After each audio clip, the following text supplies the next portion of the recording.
bright and early, get my shit together to get ready to get off to work.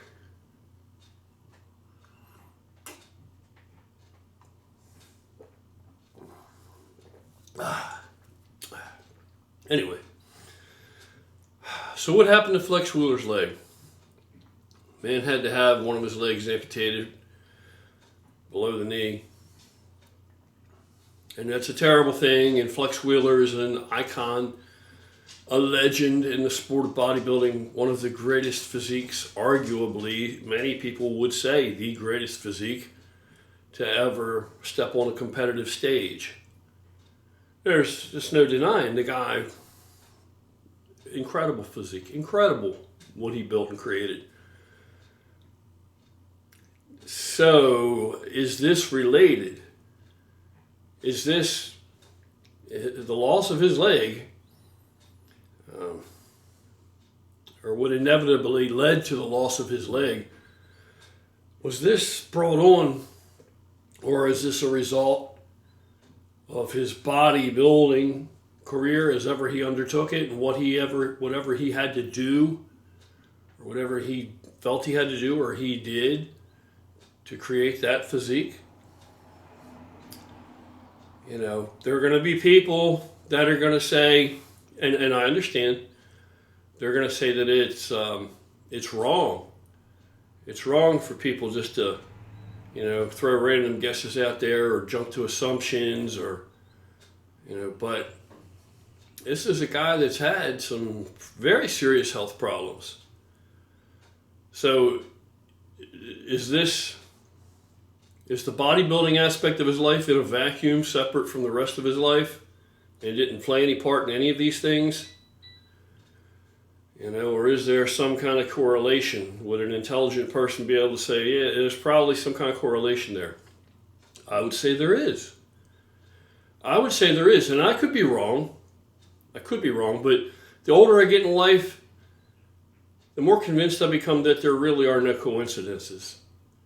When things seem too coincidental, they're not coincidental at all, usually. So, do I think bodybuilding calls that? Yeah.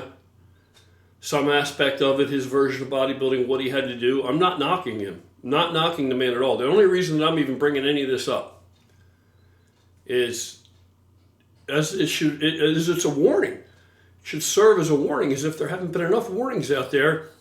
And there are a lot of guys that I know of, and I'm talking guys that you know who they are. Professionals, top guys who have been found on bathroom floors unconscious and had to be 911'd out of there, and their eyes were all yellow and they were at death's door. And now they're back to walking around as if it never happened, and there's no word of it out there. Most people, the majority of people, have no idea. None. And I'm talking to some of the top guys that a lot of kids today are looking at saying, man, I want to be that guy. There are guys that have been hospitalized for heart problems. There are numerous guys who have been hospitalized for heart problems.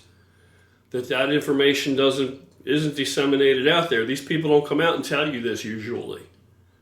They don't. For several reasons. I mean, for one thing, if they come out, it's going to make them almost unmarketable. You have to understand that. These current people that are trying to make a dollar in this game, if they come out and expose, how they've placed themselves in jeopardy, or maybe they didn't even realize it, but how some of these things have led to some very, very serious health problems that they've suffered or scares. If they came out and let all that be known, it's going to really negatively influence their marketability in the eyes of prospective employers or sponsors or whatever have you.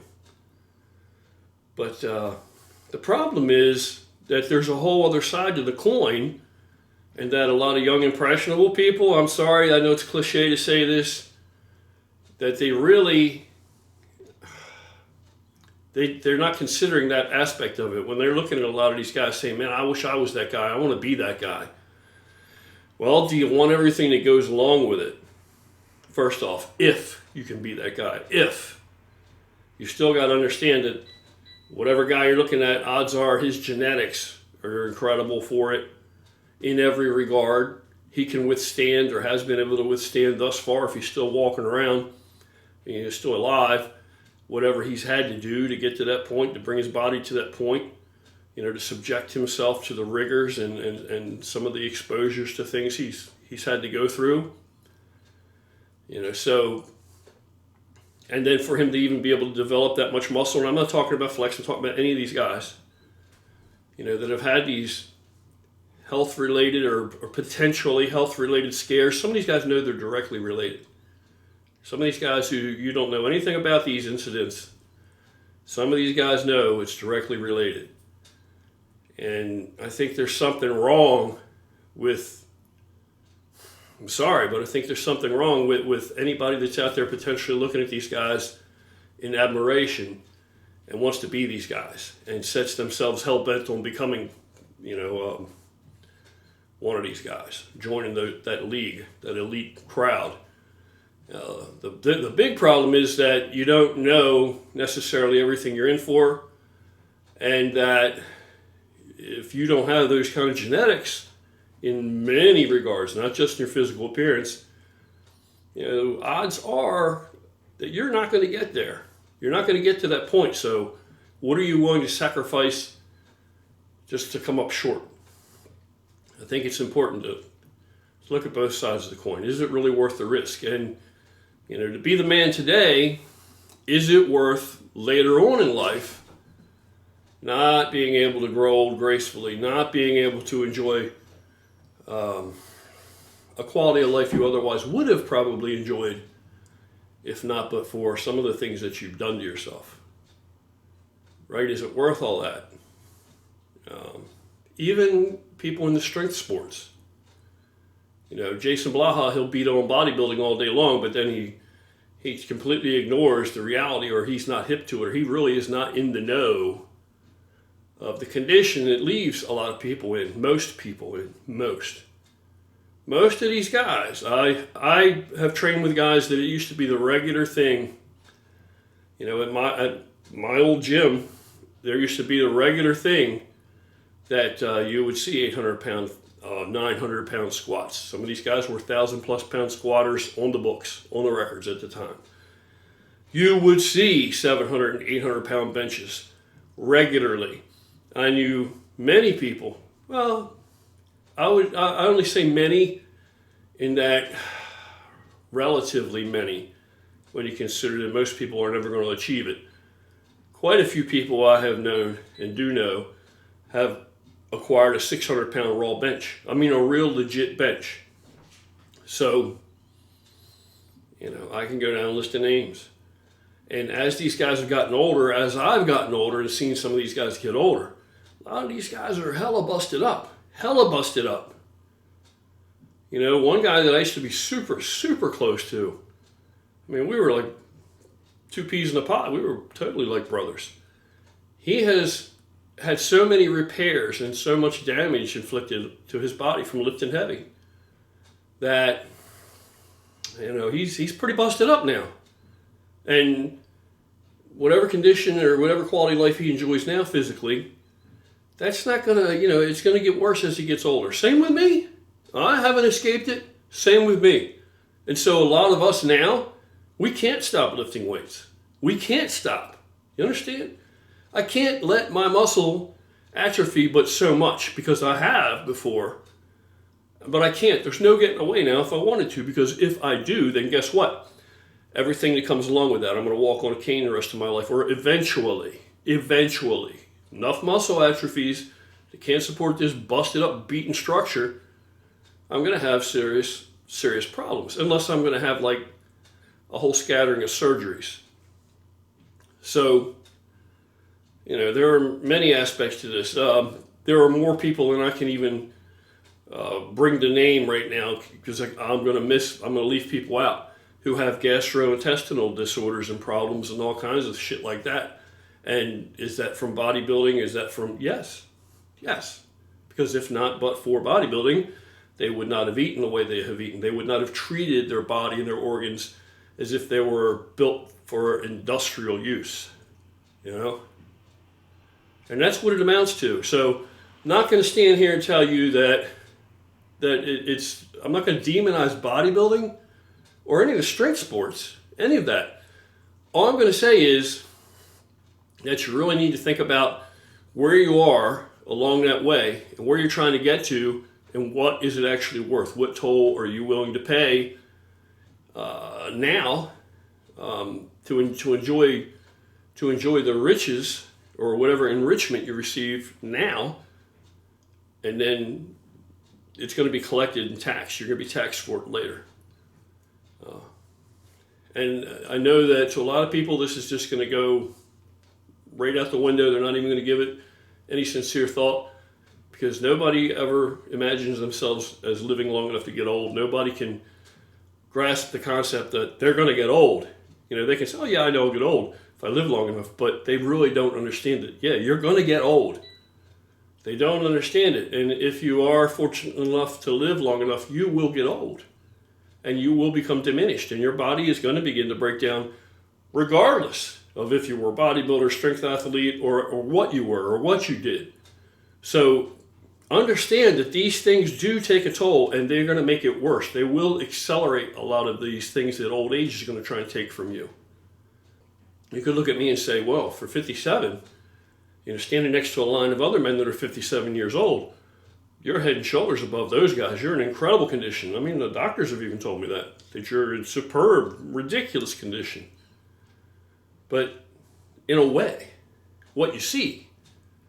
But the average 57-year-old guy, probably he may not look like I look, but he probably doesn't have the health considerations that he has to consider that I do. Like the issues that are with my back, issues with knees, issues with hips, issues with, now I'm not in pain every day, but these things are there. The damage is done, and I know this already. So I have to retain as much muscle, well, not as much muscle as possible, but at least a minimal amount of muscle that it holds me together. I need more muscle than the average 57-year-old needs to hold me together. He doesn't need the muscle that I need to hold himself together. You understand? If we all had to come down to a reasonable body weight, then I wouldn't look so good in that lineup anymore. So, it is what it is. It is what it is. So what do I think probably caused blood flow problems with a man's leg?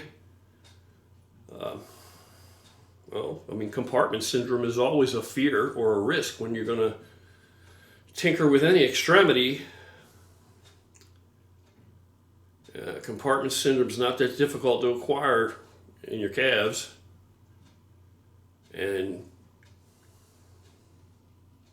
I would think that, there was one time, my calves were never outstanding. They're better today, I believe, than they ever were. I actually did one time inject Caverject into my calf. And it wasn't enough to do anything. And what this substance supposedly used to do is they used it actually in France or somewhere. It was legal, or it was prescription drug approved. They inject it in a man's penis to get an erection. That's what they do. That's what Caverject was for then. I don't even know if it's still in the market or if it's still in use or whatever the hell. But so you'd figure, if you can inject it in your fucking crank, it should be safe to put it in a muscle. So I shot some in my calf, and what it does is it aggravates the muscle. And so the muscle becomes inflamed and it looks larger. So it's not an oil, it's not like in fact, I'm pretty sure it's a water base, if I remember correctly. It's not even an oil or anything, but what it felt like was real potential problems. And like I said, you would have to use enough of it to really see a distinctive difference. And it doesn't last. It's a very temporary thing. It'll blow you up for a show or something. But I just put a little bit in one calf. Didn't even get to the other calf. And the little bit I put in that one calf was like, no way. just, I could feel what it felt like in there, the swelling, the tightness, and it seemed like, hey, feels like compartment syndrome to me. Now maybe that couldn't cause it, maybe it would have been fine, but I always have, believe it or not, I've always kind of tried to draw up far, far shy of that line, where it's too risky and I might inflict severe harm on myself. I've had injuries. Those things I really didn't see coming. Maybe I should have had better sense, but I really didn't see them coming. I mean, when you start to move serious weight, when is it enough? It never is enough until you get injured eventually. That's usually what happens. If you build enough strength, develop enough strength that you're lifting mad amounts of weight, mad weight, especially if you're chasing records. A guy that can deadlift 800 pounds, do you think he's going to stop there because he pulled 800 pounds? You think there's nothing inside of him that says, I bet I can pull 8.25? And no, I've never pulled 800 pounds. I've pulled 700 pounds. I've never pulled 800 pounds. Anyway, so, may God watch over Flex Wheeler. And there are people that are going to disagree with this, but for all that he gave, and yeah, I think that he did give. I think that a lot of people gained enjoyment and entertainment out of just seeing this specimen, this incredible work of art, sculpture, which was his physique. I wish him all the best. I wish him all the best. And like I said, I may be wrong. It may be completely unrelated, but that would be a hell of a coincidence. If not, but for bodybuilding at all, would this have occurred? Would this have occurred? But I would hope that there are guys out there that would come forward and say, yeah, well, guess what? This happened to me, and guess what? That happened to me. But I don't expect anybody currently that's in the limelight to do that. I really don't. They'd be basically cutting their own throat. But anybody that's a little past that, I think that's vital information, man. And nobody's going to think less of anybody. If anything, people will appreciate the honesty. You're going to always have the busters out there. They're going to bitch and scream, and I told you so about anything. But kids out there, or young people out there that are impressionable and are looking at some of these physiques and saying, oh, I want to be that guy. I want to look like that too. I think that, that's cool if that's what you want to do. You're free to do whatever you want to do. But I think there's more that goes along with it that many people are not prepared for, don't understand that the reality exists.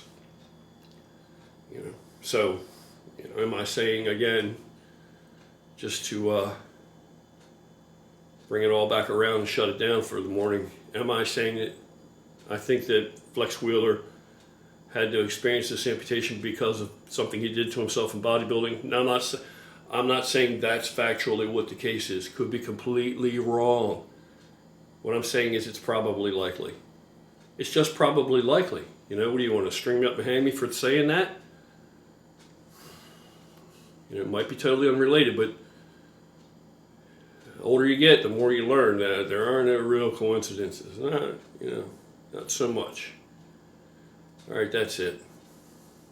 Wish I had something to close on a better note. And I'm debating if I should even post this, but I think I probably am going to, because I'm telling you, many times I wish that maybe I hadn't put my body through the things I have. And I'm not even talking chemically. I'm talking just about the training, the beating on my skeletal structure, the weight. That's what I'm talking about. And again, I don't care if you have the most perfect form in the world. If you get to that place where you're driven hard enough and you're really hungry and you want another pound on there, and you want another pound on there, and you want another pound on there, eventually something breaks. You fail, but maybe you fail and something breaks. Maybe you pull the weight or lift the weight and something breaks. And then there are chronic injuries that develop. Anyway, you stay in it long enough and you lift enough, you're going to have aches and pains for it that you wouldn't otherwise have had. Does it give you anything you wouldn't otherwise have had? Of course it does. All I'm saying is consider the trade-off. That's all. Moderation in everything is probably best. I think that lifting is an awesome way to stay fit, to stay in shape, and it's an incredible way to stave off old age. But if you take it to extremes, it's like anything else. You know, something completely safe and a good thing that enhances the quality of life can turn the corner and become something that detracts in many, many ways if it's taken to extremes.